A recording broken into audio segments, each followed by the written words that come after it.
नमस्कार आदाब, न्यू विदर्भ स्वदेशी न्यूज मध्ये आपले सर्वांचे स्वागत।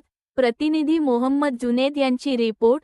दिनांक 8 ऑगस्ट 2026 रोजी मोताळा तालुका सुलतानपूर शिवारात बिबट्याने केले नीलगाईची शिकार। शेतकऱ्यांमध्ये भीतीचे वातावरण, वन विभागाचा सतर्कतेचा इशारा, रात्री शेतात एकटे न जाण्याचे आवाहन।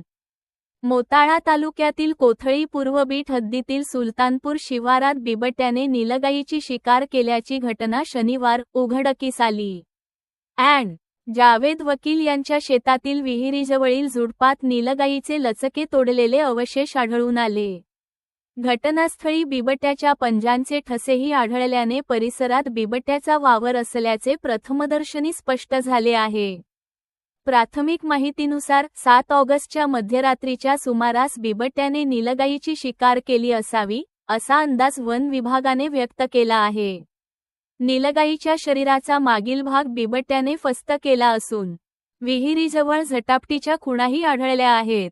सकाळी शेतात कपाशी पिकातील निंदणीचे काम सुरू असताना मजुरांच्या निदर्शनास नीलगाईचे अवशेष आले। त्यांनी तातडीने वन विभागाला माहिती दिली।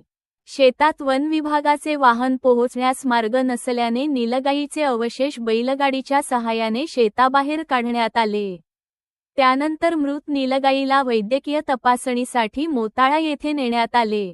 काही महिन्यांपासून बिबट्याचा वावर कोथळी सुलतानपूर परिसरात मागील काही महिन्यांपासून बिबट्याचा वावर असल्याचे शेतकऱ्यांनी सांगितले। यापूर्वीही बिबट्याने मेंढ्या व गायीसह पाळीव जनावरांची शिकार केल्याच्या घटना घडल्याचा दावा शेतकऱ्यांनी केला आहे।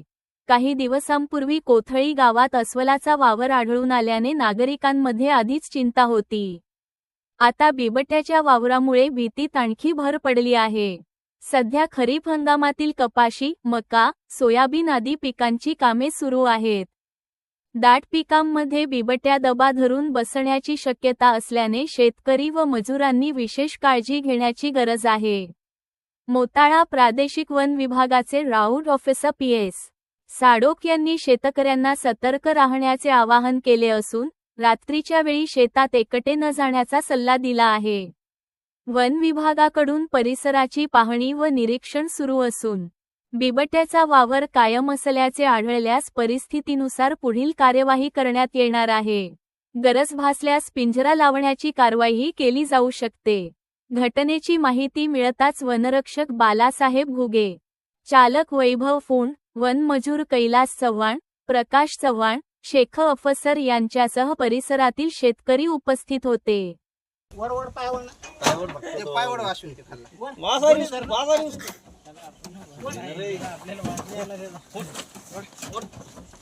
थोडं द्या मान घेऊ असं स्टँड लावून घेऊ आपण हे करू बाहेर निघा पहिली मरायचं काम आहे या बाहेर